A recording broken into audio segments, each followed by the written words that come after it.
everyone, it's Chaplain April. I am determined to look at the camera, the right side of the phone, the camera this time.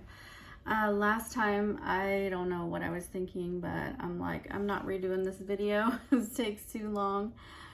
And actually doing these is really a sacrifice for me right now because I work full time, and then, you know, I try to do dinner and all the things at home. And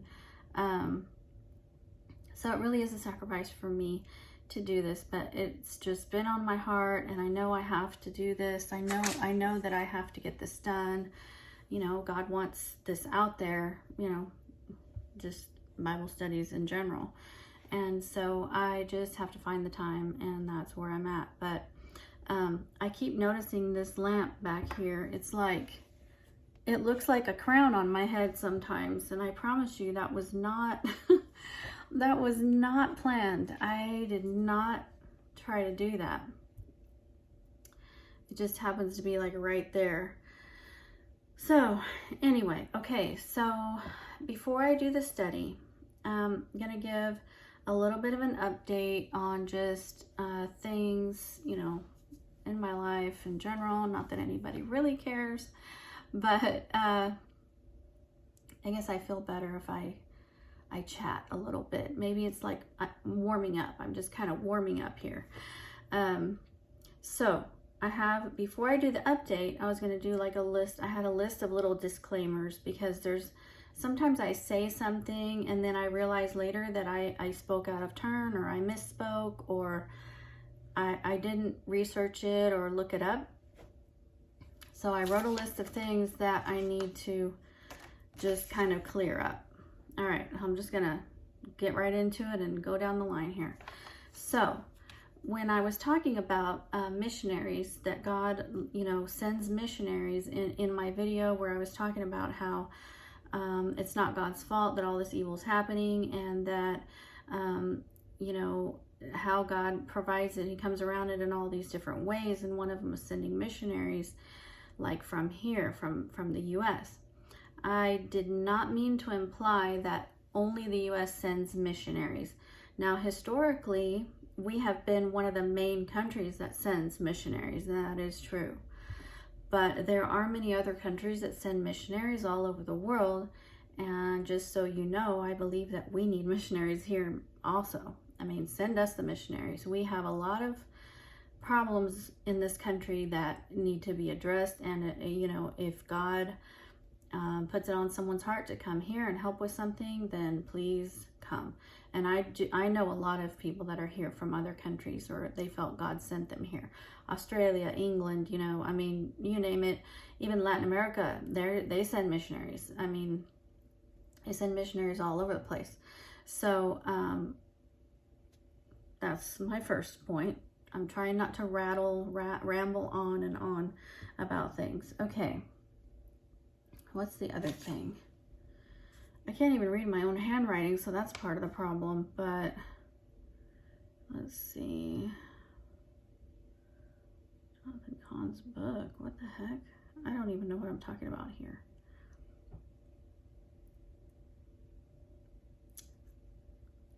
Okay. So I mentioned, I was telling a story about how I met Harold Hamm, who is, and I called him Oklahoma's billionaire. Well, that implies that he's like the only billionaire in Oklahoma. I don't even know why anyone really cares about this, but I'm just saying I want to get my story, my information right.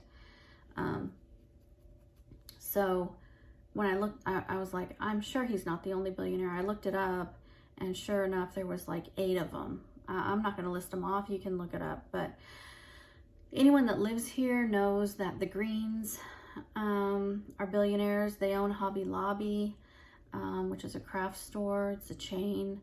And then one of the cool things they've done a lot of really neat things, because they're Christians, they're believers, and they use their money to do a lot of really neat things. One of the things they did was they are the ones behind the Bible Museum in Washington, D.C.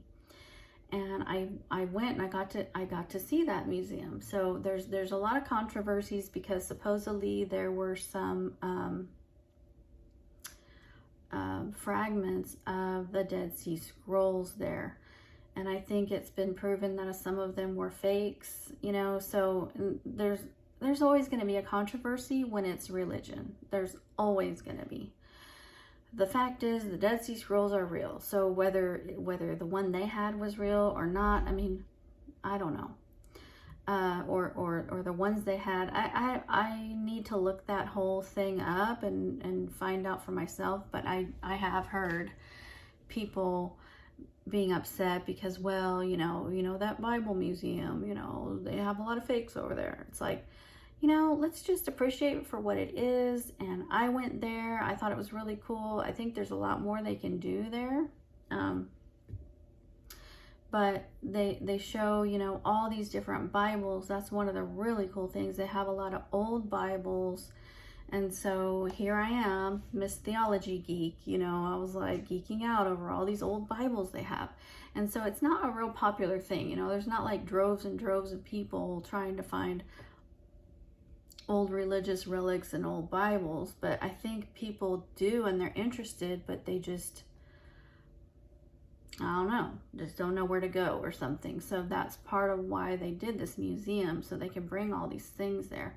So it's really, really neat. I was so happy to go there. The last time we went to DC, I said, I am going to the Bible Museum. That's the first thing I want to do. And we did. And I'm sure they're always adding things to that, so it would be good to keep going back, you know. And I'm not really a museum person. I know I hate that. And my mom was like, you're not a museum person? I don't know. I'm just not interested in every single museum. But like when we went to the Louvre in Paris, now there's a museum that I got into. That was an amazing experience. It's underground. So when you go in, you go underground, and there's a Starbucks right there. So here we go. I was all like freaking out over this Starbucks, you know, and I even bought a mug from there. But that museum is so much bigger than you think it is. You think when you see that pyramid thing, you think it's right there, but it's down, it's underground, but then there's all these tunnels, like it's huge. I mean, there's no way you can even go through it in a day. I think you would need 3 or 4 days. I mean, it's insane. And we saw the Mona Lisa, one of the Mona Lisas. So when I researched, there's not just one Mona Lisa, there's like 3 or 4. Anyway, here's another thing. Now I'm getting myself into where I'm going to need another disclaimer, okay? Don't quote me on that, but I know that's not the only Mona Lisa, but that was an incredible experience because there are crowds and crowds of people trying to see the Mona Lisa at any given time. So there are security guards right there in front of it, and you can't get close to it. First of all, it's enclosed in like this glass thing. You can't get close to it, and it's roped off. So, but still, even the crowds, we couldn't even, it was so packed in there, we couldn't even move. We couldn't even, and so my husband's tall, he's like 6'4", and I'm 5'2", so there's this huge like discrepancy. So I'm like, gave him the phone, I'm like, can you get a picture of it or a video or something, because I can't see anything. I barely glimpsed it, you know, because I'm over here really, you know, short, trying to see all this.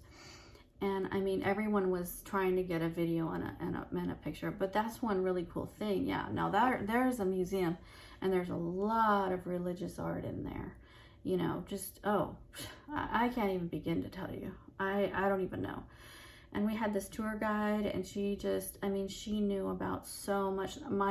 I was on such overload when we left there, because I think we walked around there for like hours and just pointing this out, pointing that out. And I just didn't even know all this stuff existed pretty much. Anyway, okay, next disclaimer. Oh, so there's like 8 billionaires in Oklahoma.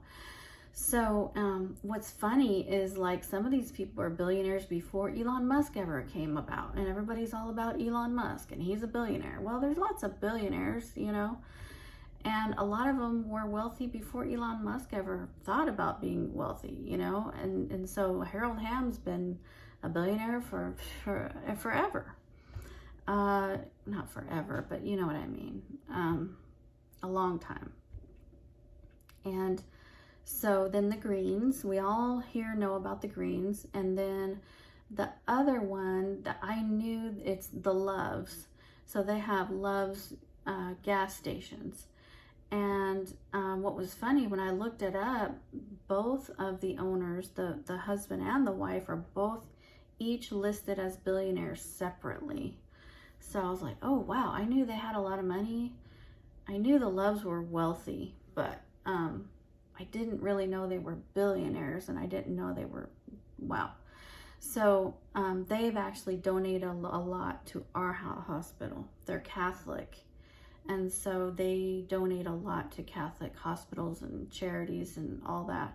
So there's like a whole wing there with her name on it, and she brought in all this art and stuff, and you know, they donate for if they need like new buildings and stuff at the hospital, they donate money.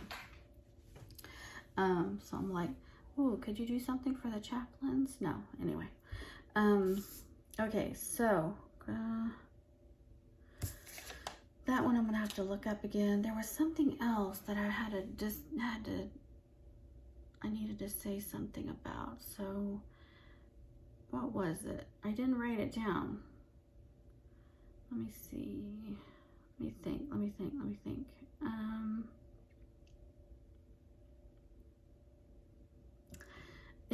When I was talking about God not being able to go against himself and go against his own, I didn't say the word attributes. So when I was talking about how God allows choice, and the reason he has to let people have their evil choices is because, you know, that is one of his, I said one of his things, and it's one of his attributes. But I really need to study into that further, because like we need to really look into like spiritual laws, things like that, because these are things that don't change in the spirit realm. Okay, so let's leave the disclaimers there. If I think of any more, oh, there was, okay, I thought of one more. So in one of my videos, I said that my mentor and I are mid-tribulation, that we believe that we will be raptured in the middle of the tribulation. Well, my mentor reminded me that we studied it and that we have now come more to the pre-tribulation thoughts. And growing up, I was always pre-tribulation, and then I kind of went to mid-tribulation, but I feel I feel most strongly about pre-tribulation. I don't know if we could ever study that. I don't feel qualified, you know, to do some of these studies. I mean, some of these are just like crazy, you know. Crazy, very, very educated theologians, you know, that have studied for years and years and years can talk about these things. I don't sometimes feel like that's me, but if God wants me to speak about something, I will study it the best I can, and I will. So for whatever reason he wants me to do that, I will.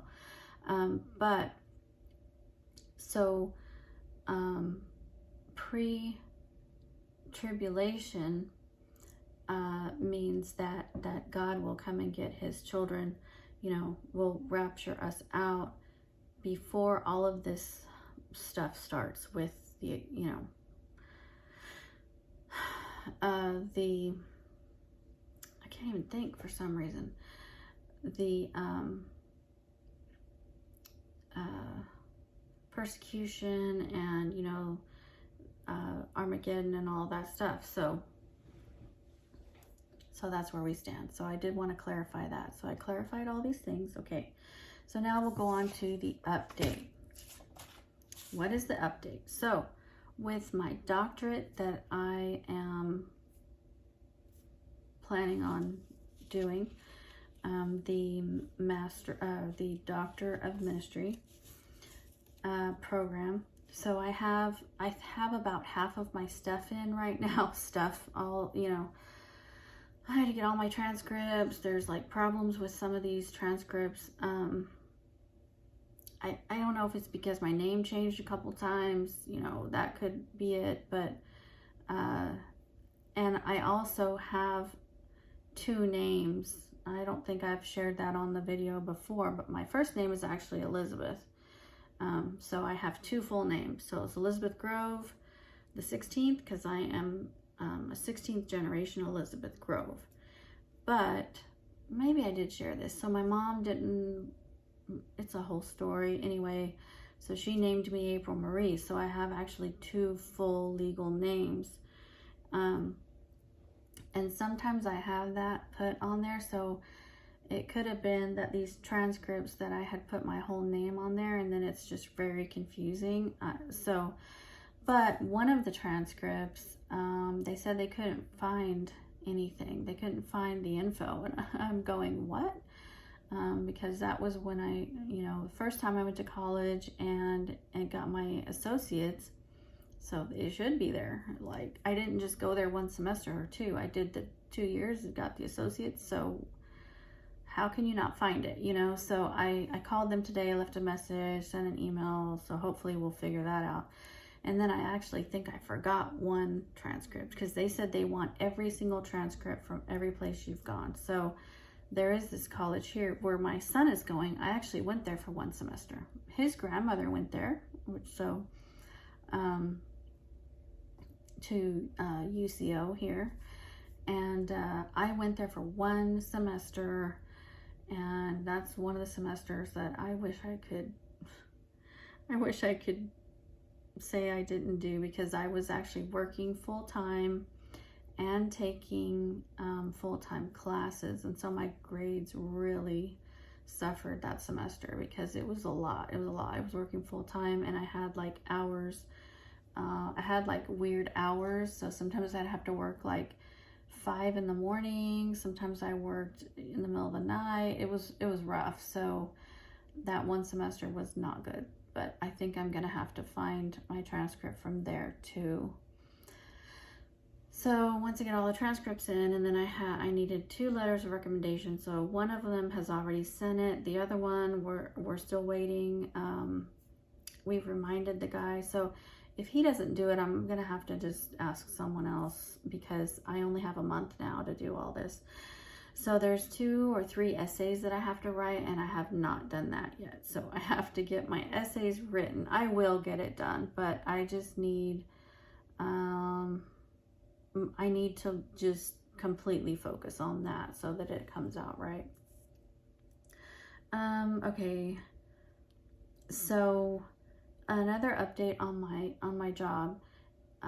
So I was saying one time how I really believe that when you're doing the right thing, you're on the right path, you're in God's will, that He will give you confirmations about it. Now this whole thing is rocking. I have to not touch this desk so it won't rock, because this is very precarious here how I have this set up. So okay, am I looking at the right side of the camera? Yes.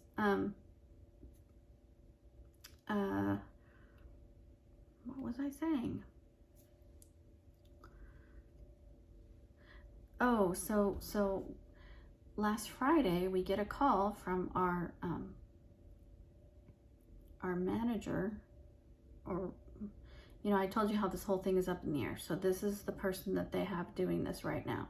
I don't think it's going to be the permanent one, but for some reason he felt the need to go to bat for us and get us all raises. So we got a call that each person got a call, and we all got raises. Like they revamped the whole scale of things, and just they they did a whole reevaluation of everybody's salary, and so we all got raises, and it was substantial. I was like, whoa. I mean, I thought I got in at a good rate, but I got a 16% raise. That is a lot, you know. So I felt like that's a confirmation from God. I don't really know because we don't talk about what we each make, you know. We don't do that, but we know that we all got raises and everybody's very happy. So I thanked him. I'm like, thank you so much for doing that for our department, you know. And then when this other chaplain left, she had an office and they gave me her office. So I felt like that was another confirmation. So it's just like, okay, God, you know, you're confirming this to me. This is exactly where you want me to be. Another really interesting thing, because just a month or two ago, here I was part-time and I was doing all the like part-time things. So I would go over to this other building. I would visit patients over there that had certain surgeries and stuff. And, you know, I would fill in, or, you know, whatever floor you need me to visit on, I'll take, you know, whatever. And so they would assign us floors, and then they would reevaluate and reassign. And then so I'd have this floor, and then next month I'd have another one, da da da. So the chaplain that left, she did all ICU, and I had told my friend who was the interim manager, I said, I love ICU too. And so I'm willing to do that. It's very, ICU is its own thing. Okay, everything is very serious there. Like it is in a hospital anyway, but in ICU, people are in critical condition. So it's intensive care, you know. But these people are in critical condition. They'll be on vents, you know, or they can't even talk to you, or it could be a horrible accident and they're just, you know, they have this person sedated. I mean, these are all very intense situations. So some chaplains don't, I mean, they'll do it, but they don't want to be there all the time. It's just a lot. It can be stressful, and there's a lot of trauma there, and there's a lot of working with families that you know, they're in shock, or, you know, they're not happy, you know, their loved one is maybe not going to make it. And then the other cases there a lot where they will take someone off the vent. There's nothing else we can do. And so then you have to have that whole conversation with everybody, whoever's there, and the families, that yes, you know, and is this what we want? We want to put them on comfort care. And so a lot of times, I mean, I had 3 deaths in one day, you know, one time. So it's just like, okay, today is the day we're doing it. You know, the whole family's coming. We're doing this comfort care thing, and we have to take them off of all this artificial, you know, they're just basically alive because of the machines.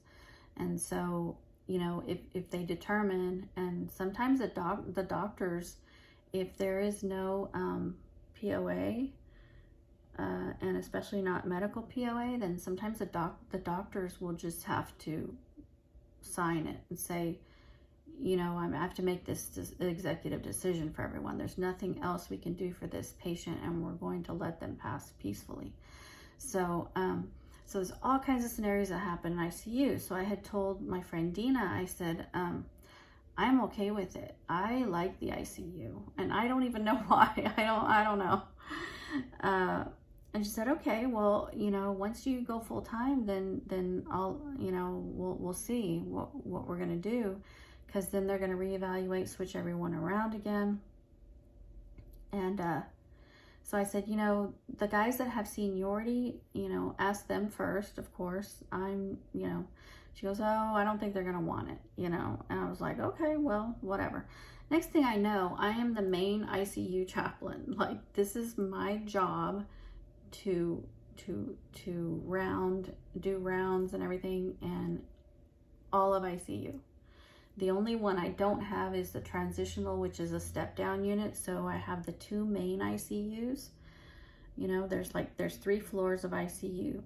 And so I have the two main ones, and it's 40 something beds. I forgot the exact number, but it's 40 something beds that I have to check on every day, and make sure that all the visits are done and follow-ups, and so I don't always know when someone's going on comfort care, or I don't always know that there's something happening, because in a hospital people come in and out a lot, and there can be a lot of turnover. So it's just it just depends on the day. So you could have like 22 new people in ICU overnight, or you could have only 5 or only 10, or you could have 3 people that are now going on a comfort care. It's just every day is a little bit different. So I could be walking through there and see someone crying, and then find out that there's a scenario going on, or their family members dying and they were estranged, and now how are they going to repair all of that. So I was just contemplating on that the other day, like, oh my gosh, God, how did this happen? I went from part-time, just kind of doing whatever and doing some of the easier easier floors, to now being like the main ICU chaplain. I mean, I feel that responsibility. It's not like I feel this heavy load and it's a burden. I just feel the responsibility, and I want to do it justice. So I really do feel that, and I want to do this right. So I had this. Well, okay, I'm getting ahead of myself. Let me finish this update. Oh yeah, promotion raise. Well, I guess I was finished with the update, because that's pretty much it. So, I was having this discussion with my son one day, because my friend brings her daughter up there to volunteer. They have a volunteer program for teens, and you sign up. This is in the summertime when the kids are out of school. They can become volunteers, and they have all this stuff they do, and it's all these teens together, and you'll see them with their little t-shirts and walking around and doing this program. So I was telling my youngest son, I'm like, Austin's too old for this, but I would love for you to do this. I want you to do this volunteer thing. Well, last year we didn't get into it soon enough, so he couldn't do it. But he said, Mom, I don't know. I don't know. It's at a hospital. And I said, well, what do you mean? And he goes, well, that's where people go to die. Like, it's just sad. And I said, no, honey, that's a misconception. That really is a misconception. Hospitals are where people go to get well. The whole goal of a hospital is to get you well. You go to the ER where your appendix burst, and they help you fix it. You break a limb, and you go there and they do surgery on you, and they fix it. They put a rod in, whatever. So I'm like, no, honey, that's a misconception. People do die in hospitals, but that's not where you go to die. The doctors and our whole goal at a hospital is to get people well and get them back home. So I said, I don't know. I don't see it that way. And I said, I love hospitals. He looked at me, what do you mean? I said, I don't know. I love the hustle and bustle of the hospital. I love seeing nurses, doing their thing, and doctors and people walking around. And I love seeing, patients being wheeled back and forth. I said, I don't know. I don't know what this is. And I said, the weird thing is, I even like the sounds in the hospital, the noises that the little machines make and stuff. It is so weird. And my son looked at me, he goes, Mom, I think there's something wrong with you. I think there is something majorly wrong with you if that's what you like. But if you think about it, it makes sense. Why would God make me a chaplain if I hated hospitals and I didn't want to be around it, But here I am, I love it. And if you think about it, there's so many shows about hospitals, ER, and then there's Grey's Anatomy and all these shows. And that's the thing, people like it, and you get some kind of adrenaline rush. It's like, oh, there's like patients being wheeled around, and it's just like that whole vibe. I like the whole vibe of a hospital. And I think a lot of people do, because there's all these shows about it, so it's not just me, But I was wondering, why do I like the ICU, and why do I like these ER things? Why do I like the most traumatic things? And one of the other chaplains I was talking to the other day, and they said, we do our best work in the midst of a crisis. And I said, that is so true. We do. That's when we do our best work. That's when everything comes out the most. All of our training and everything, it all comes out then. It's like if there's like this perfect scenario, and so I have been thinking about that ever since that conversation, and I thought to myself, why is that? Why do we do our best work in a crisis? And yesterday I had this epiphany, okay? And it was about that, the answer to that question, and also the answer to why I like ICU. And I believe it's because, and just from experiences that I've had, is that God's presence is there. Now you might say, what? How in the heck is God's presence there? There's all these people hurting and dying. Bingo. God is there in the midst of the pain.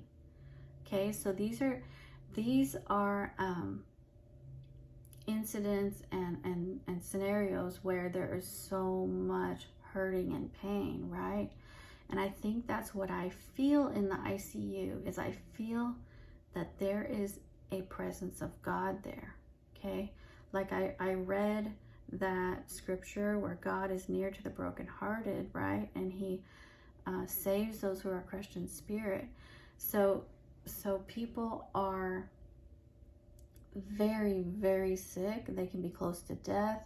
And there's people in there with broken hearts, I mean, I don't want to die now, or I don't want my family member to die yet, or, I never reconciled with them. There's a lot of that going on. So I figured it out. God's presence is in there. So not only is everything very serious in there, there's just a whole, ICU has its own vibe, its own atmosphere, and you feel it when you walk in there.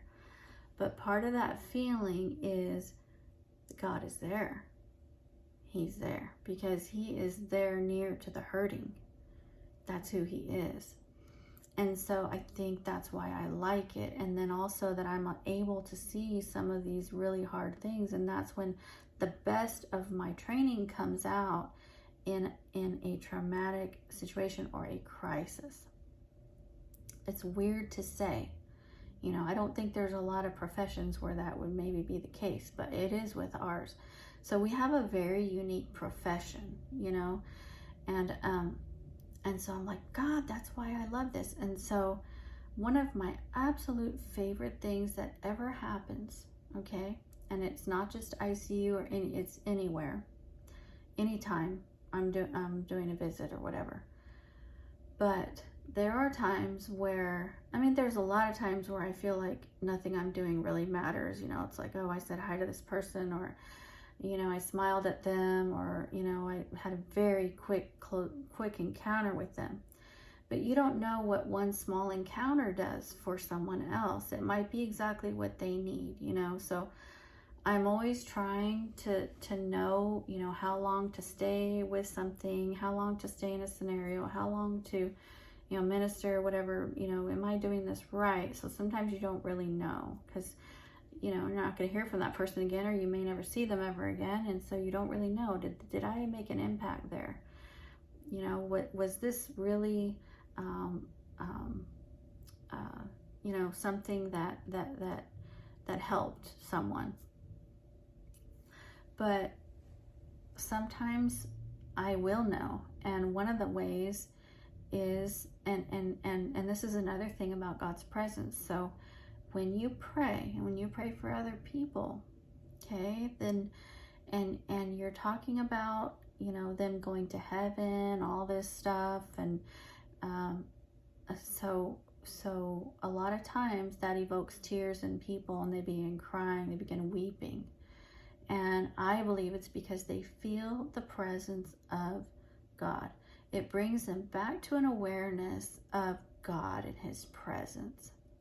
Okay, because we can be out there doing all kinds of funny things, or this and that, or partying, or whatever, or watching movies, or whatever. But then all of a sudden we have this moment that just brings us back to reality. That we are all human. That we are all, you know, that this life is finite. You know, that we are all, what am I trying to say? That this life is temporary. Everything here in this world and in this life is temporary. So then all of a sudden you have this experience, and you have this realization of, you know, the afterlife and eternity. And it just becomes real to you all of a sudden in that prayer. So many, many, many times during prayer, people will begin crying and weeping. I mean, very, very often. So that lets me know that those people were feeling God's presence. That's what they're feeling at that time.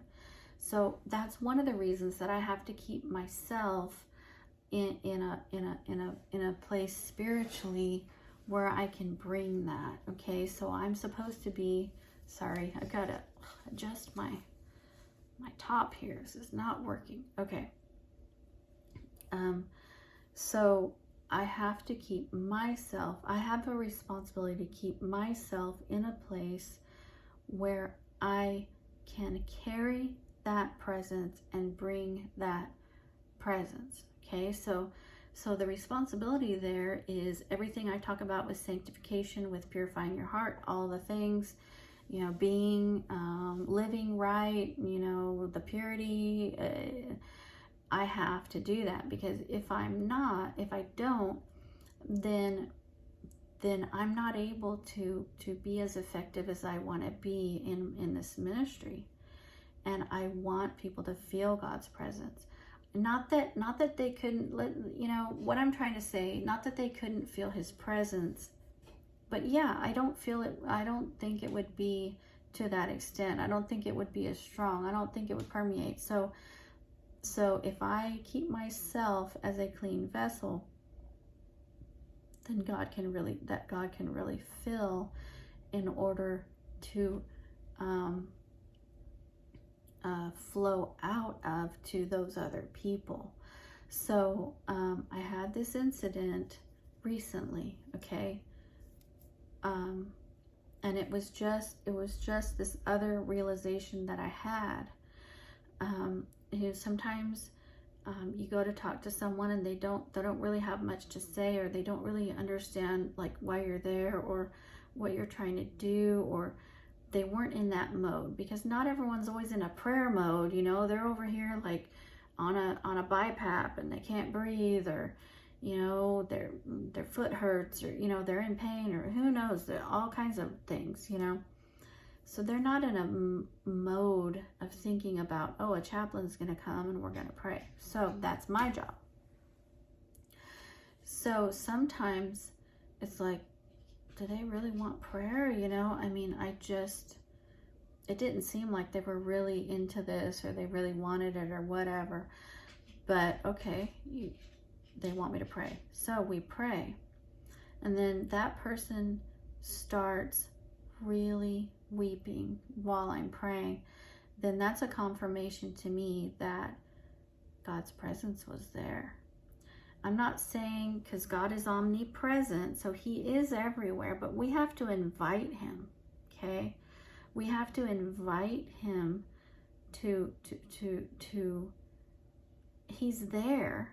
So I would say, if we could see in the spiritual realm, I wish I could see in the spiritual realm. There are seers, and they do see in the spiritual realm.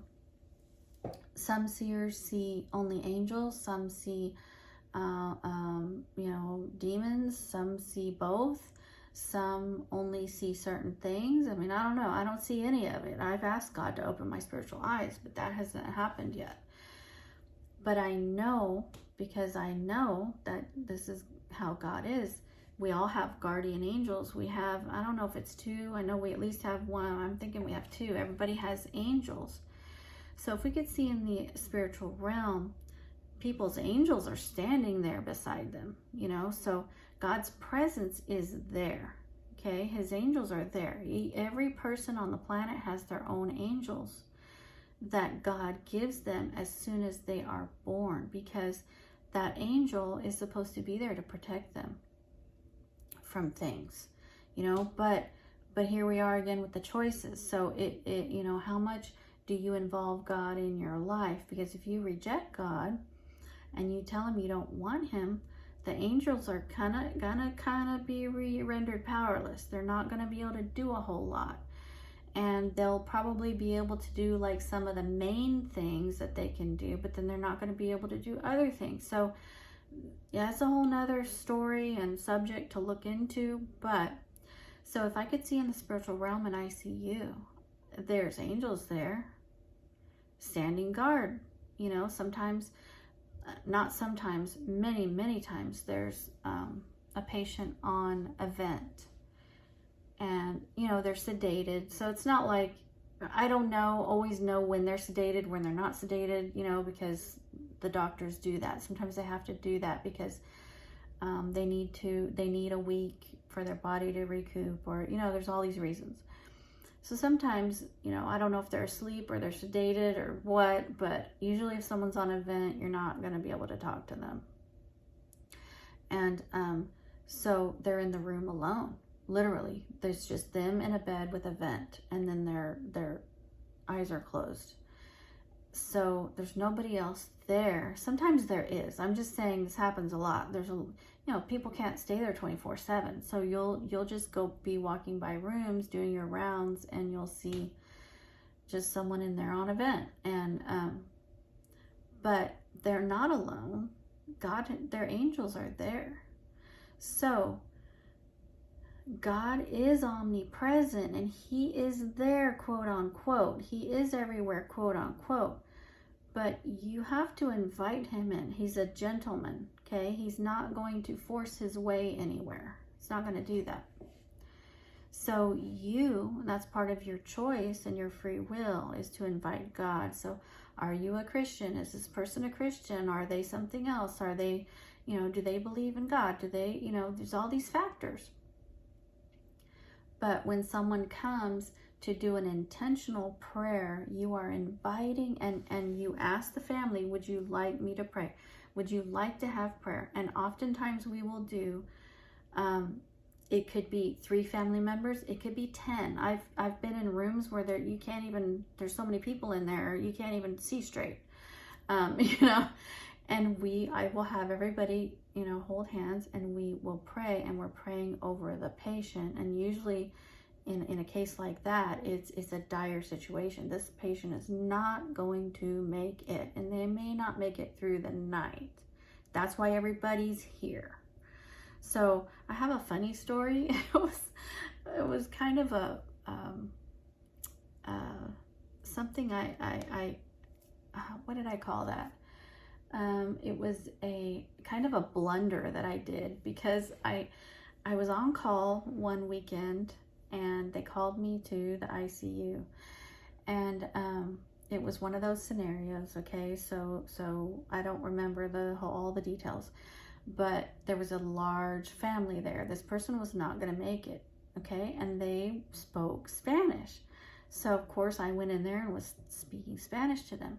So the person that called me there was a male nurse. So I see this guy over by the front of the room, and I assumed in my head, oh, that's probably the nurse that called me. And I was going to go over there and talk to him, but I was kind of stuck over here with all these people, and I was talking to several different people, and and I was asking them if they want me to pray, and they were telling me yes. So I just, you know, and then one time I had gone over there and I tried to talk to that person, and I did talk to him, and I said, you know, is this the patient that I was called about? I don't know what I said to that guy. And he's like, yes. And then he goes and starts, you know, goes over to the desk and was talking to someone over there, and then came back. And by that time we were already, you know, getting, okay, the patient had already died. That's what it was. They had just died. So between when I was called and on my way there, the patient died as I was going there. Okay, so everyone's distraught. So I get there and they've already passed. So we're gonna pray. They said, yes, we want you to pray. You know, we're Christian, whatever it is. And so I get everybody to hold hands and I start praying in Spanish, okay? And I was thinking, why did I offer to pray in Spanish? I haven't prayed in Spanish out loud in like, who knows how long. And it was really, I couldn't get the words. Like the words weren't coming to me, and I was just kind of like putting this prayer together, you know? And so it was kind of long because I couldn't remember some words anyway. So I look over, and this guy that I thought was the male nurse was standing there with his arms, you know, like down, like all humble and like all prayerful and praying and waiting for me to be done. So as soon as I'm done praying, I turn around to talk to him, and he goes, can you ask them, because he realizes that I speak Spanish, and he didn't. So he said, can you ask her, the wife or whoever, can you ask her if it's okay if I, you know, come over here, and because I need to pronounce the body. And I'm going, oh my God, this is the doctor. I thought this was the nurse. This was the doctor. He hadn't even pronounced the patient dead yet. And here I am over here praying. I mean, you know, the patient was gone, but the doctor needs to pronounce them dead. You know, no one else can really do that except the doctor. I think there are maybe one or two other people that can do it. So I don't know if, you know, he legally pronounces at a certain time, right? And so I guess he had gotten there right before me, but because I got in there and I started talking to everybody and we did the prayer, he wasn't able to pronounce. And I'm like, oh yes, please come up here and do your, you know, do your thing. I'll just let them know that you need to do your, what do you call it? Your, assessment, or, you know. And so I apologized, and I said, oh, I'm so sorry. I didn't realize you were, that's what you were here for. He goes, oh no, it's fine. But I felt a little strange knowing that I made the doctor wait on me, and he was over here like praying. It was kind of cute anyway. But so because that because you're saying, yes, we want to pray, it's kind of like you're agreeing to invite God into the situation, right? So so we're all collectively, we're all in agreement here, right? We're all in agreement, and we are all in unison. We're all agreeing that, you know, and I have specific prayers that I pray depending on what is happening. So if someone is passing or passed, then I'm committing that person to God. I'm committing their spirit to God is what I'm gonna do. And so that evokes tears many times. And at that time when you're praying, and there's silence in the room, and you're praying and you're involving God. So, you know, you're involving the holy, you're involving, you know, the Almighty, and you feel the presence. So to me, that's a confirmation whenever someone cries. So someone can cry because they're sad too. But, you know, it's like they weren't crying before we prayed, but now they're crying. So they're feeling that presence of God because now he was invited here. He was invited to be closer. So God's omnipresent and he's there, but how close is he? How close are you letting him be? So there's a question. How close are you going to let him be? So there's a scripture in the Bible that says Jesus stands at the door and knocks. So if you've seen these this artwork where Jesus is standing at a door and he's knocking, what does that mean? It's that verse, Jesus stands at the door and knocks. And what does that mean? It means that he's knocking at the door of your heart. He's knocking at the door of your soul. And why is he knocking? Because you have to invite him in. You have to open the door. So he's coming like he would come to your house or your residence. He's going to ring the doorbell. He's going to knock. He's not going to break the door down and come in, because you have a choice and you have free will. So he's knocking. So what does that mean? He's not going to stop knocking. Okay, so people aren't hearing the knocking. They think God has abandoned them, or God's not around, or God's not here. He is here. He is here because he's omnipresent. But you also, if you want him closer, it's just like any relationship in your life. You know, if you want to make friends, which I love making friends. I always want to make friends. I'm always looking to make friends. So you have to invite, you know, I either have to invite them to something, or they have to invite me to something, or we're not going to be able to be friends. And that's kind of how it is with God. So he's standing at the door and he's knocking. You have to open the door and you have to invite him in. And that's a lot of times what people don't realize. You've got to invite him in and he will come in, you know. But that's your free will. Open the door and inviting him in. So even in a prayer, if you know, even if you haven't, there could be people there that are not saved, that haven't invited him into their heart, but they're agreeing to the prayer. So I'm inviting God's presence. I'm inviting the Almighty to be in the room at that moment, because we're praying over this person. And those people, anyone there, can feel the presence. And it also depends on how sensitive you are to the Spirit and all that. But at that time, it's palpable. You can feel it. So I was going to share some times, because what I wanted to talk on today, here I am 52 minutes in, and I'm just telling you what I wanted to talk on. But it's to be a carrier of God's presence, to be someone that brings his presence with you. So I don't want to be a chaplain that is, you know, on one minute and off the next, and I'm just like on duty, and that's when I have God's presence. It's got to be my whole life. That's just my personal belief. That's what I want.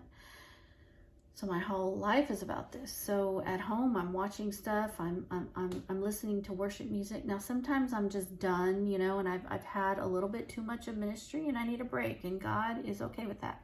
God gets it. You know, God was human.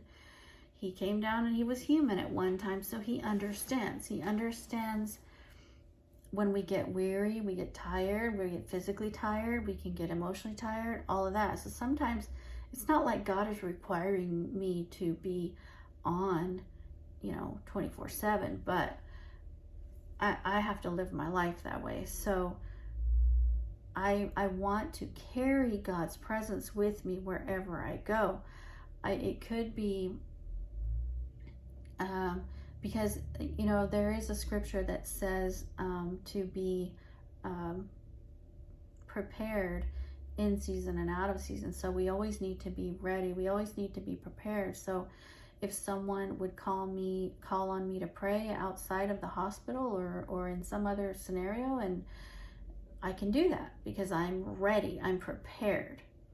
So one time I was on a flight. This is when I went to visit my friend in Chicago on my way home. And for some reason, I always have these experiences with epileptics. I don't know what this is. But when I was in training, I was on an epilepsy floor.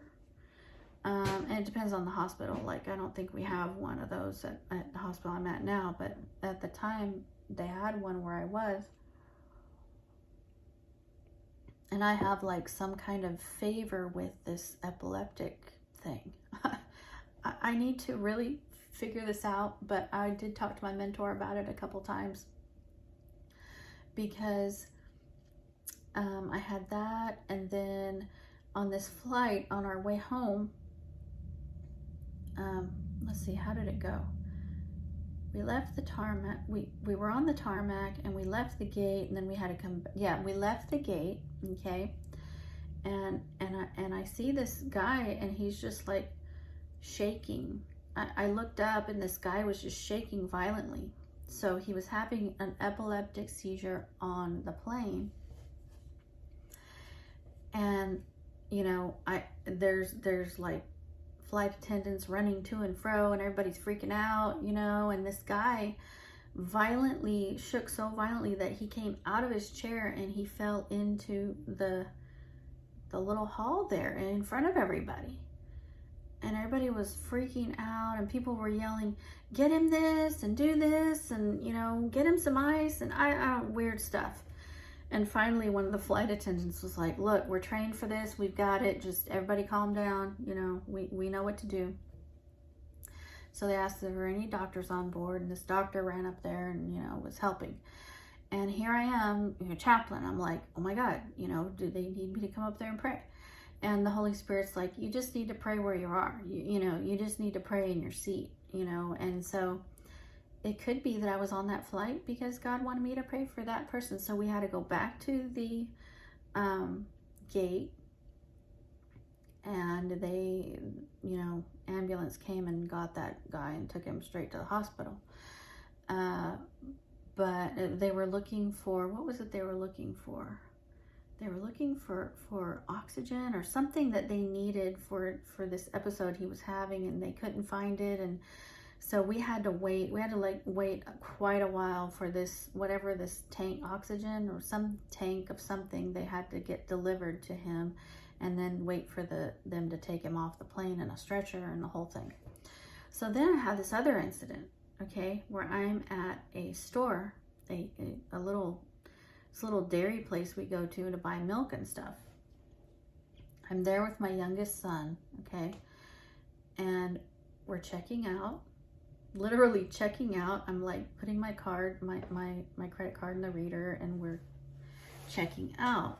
All of a sudden, this lady starts violently shaking, and she starts falling over. The lady that was checking us out. And I remember thinking, I almost went to the other checker, but I came to this one. And someone starts yelling, call 911 and all this, and she falls onto the floor. She's having an epileptic seizure. And so I start calling 911, and these other ladies, the ones that worked with her, kind of ran over there, and they were like, you know, trying to, I don't know what they were doing. And I kind of felt bad that I didn't run over there to her and like start, I don't know, CPR. I don't know what I needed to do. Like, I was just kind of like shocked, but I did call 911, and there was like 4 people that called 911. So they're like, yeah, we got it. But I'm like, God, why did this happen right in front of me? And my son's standing there like, what in the world? You know, what is going on? And another time, God had me praying. I was supposed to pray for that person. So, you know, if you have told God that you want to be his vessel and you want to do things for him, then things like that will happen in your life. And God may have you there buying milk at that very moment just so that you can pray for this incident that's happening here. You know, you just don't know. But if I don't keep myself full spiritually, then I won't be ready at a time like that. You know, I won't be ready to pray for someone that's in distress at that very moment. So that's why I do that. So I want to be a carrier of God's presence. I want to remain all the time in his presence. And I was going to do a this video was mostly supposed to be about what are the times, I was going to do the top 5 times that I have felt God's presence most strongly. And I think I'm going to do another video because this is already an hour here. And I don't know how I can ramble so much. What the heck? Maybe I need more people to talk to, you know. I don't know.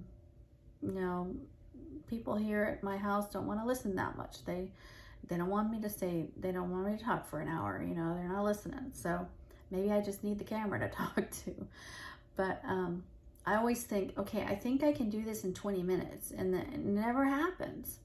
And even I cut stuff out, but we'll do that on another video. But so I couldn't even come up with my top 5 because I had so many times where I felt the palpable presence of God. And these are the main ones. So we're going to do another video about those. I will share a few because there's so many, but I mean, you can feel the presence of God anytime you want. I mean, every time I go to church and I'm in worship, I feel God's presence, and I feel it strongly. So that's what worship is doing. They are bringing the presence of God in there and warming up everyone's hearts and softening their hearts for the message. That's what worship is doing. And but in worship, I can feel the thick presence of God. So yes, God is omnipresent, but you're gonna feel it in varying degrees. So if you're out at a club, you're not gonna feel God's presence. Okay, where there's secular music playing and all that. You're not going to feel God's presence. Now, if you're someone like me and you carry it with you, you know, that's one thing. But then you're not really going to want to be there because you're not going to feel right. Or you know, whatever. But if you're out at a movie, you're probably not going to feel God's presence. But if you're at a Christian movie, like there are some really amazing movies. Like, what was that one that I saw? I actually saw this with my mom and I think both of my kids. I Can Only Imagine. That was a huge song about 10-15 years ago. Everybody was playing I Can Only Imagine. But they made it into a movie, and that movie is a tear jerker. So, you know, if you're in a comedy movie, you know, well, there's maybe not a need right then, because what you need is to laugh. But if you go watch a movie that has a very deep meaning to it, you know, like I just watched this movie about one of the saints. What was the name of this? It was one of the Wahlbergs that did this. It's a really good movie. You can feel God's presence in there because it's a message about God. It's a message about Him and about what He does and how He, how He leads someone through their whole life, and how the works that He does throughout, someone's life and all of that. You can feel God's presence. So it's in varying degrees. He's omnipresent. He's always here and around, but you may not be inviting Him. So, so to be a carrier of it is someone like me that wants to stay in His presence, and I don't want to do anything that would grieve Him or would, make His presence want to go away from me, because if He doesn't want to be around sin or a sinful place. Like, you're not going to go to a strip club because even someone that's carrying God's presence, it's going to go. The Holy Spirit doesn't want to be there, So anyway, that might be too confusing, but what I'm saying is that yes, God is omnipresent, but His presence is going to be in varying degrees depending on what you're doing. If you go to church, you're going to feel God's presence at church. If the worship is really, really good and amazing, you are going to feel His presence very strongly. If you're watching a meaningful Christian movie, you're going to feel God's presence, and because that's the message that they're sending. But I think the goal is to open the door to Christ, because he's knocking at our door, right? So if we're Christians, we've already done that. You know, he's already in our hearts. So he's knocking the door of our hearts. So if we've invited him in, then he's already there. But invite him in even deeper, like become better friends with him. So there are people that you know that are acquaintances, you know, and they're not real good friends, you know, and then there's people that are pretty good friends, and then there's people that are close friends, and then there's your, you know, BFF, you know, that's my best friend. So there's varying degrees in everything, in relationships and stuff. So okay, you invited Christ in to your heart to get saved, but invite him into other parts of your life, you know, get closer with him. And the Bible is always talking about how this is a relationship. Men have turned this into religion that boils down to just the personal relationship that you have with Jesus Christ and God the Father. So Jesus Christ is the mediator between us and the Father. So your relationship, how much you invite him into every aspect and every area of your life. Did you just invite him in for salvation? He's there. Okay? You know, it's kind of like people that we know, you know. Do they invite you over for dinner? You know, you met them and you're acquaintances, but if someone invites you over to dinner, that's way more personal. It's like, okay, they really want to get to know me. They want, you know, like if like sometimes couples want to do like have dinner with another couple. So it's like, oh, well, they really want to get to know us, you know. So now we're going from just acquaintances to we're going to know each other a little bit more. Do you want, you know, like, okay, let's say like my friend here, my good friend here, I trust her. I would give her the code to my garage, you know, and you know, there was one time she left something over here at my house. I'm like, I'm not there, but you know, here's the code, just go in and get it. Like, I trust you, you know, and so that's a very, very close friend, you know. And so God is waiting for us to invite him into more things. He doesn't want to just be there for salvation. He wants to help you to forgive others. He wants to, you know, he wants you to be completely like baptized in the Holy Spirit. He wants you to have all these other experiences. He wants to perform miracles. He wants to sit with you in the mornings at your devotion, you know.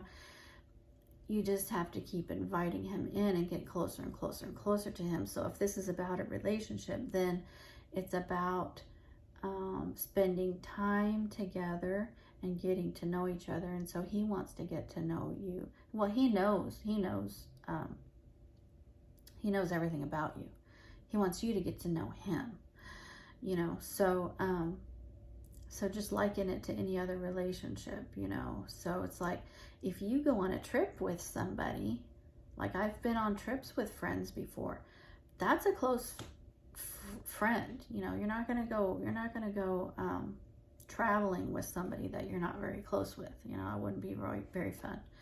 So I think you get you get the gist of all of this. So the point of it is to have a strong enough relationship with God that you want his presence to permeate in your life, and you want to be able to carry it for others. So you want to be able to be led by the Holy Spirit, and then you want to be able to be the vessel in a time where he can work. So I hope I didn't even use all these scriptures I had here, but we'll do a part 2 because I didn't know I was going to talk that long, and I didn't know this would take forever. So I will do some of these scriptures, and then we'll talk about all of the amazing, powerful, some of the most powerful times that I have felt, you know, the presence of God the most. So in the next video. So anyway, you guys take care, and we'll see you in the next video.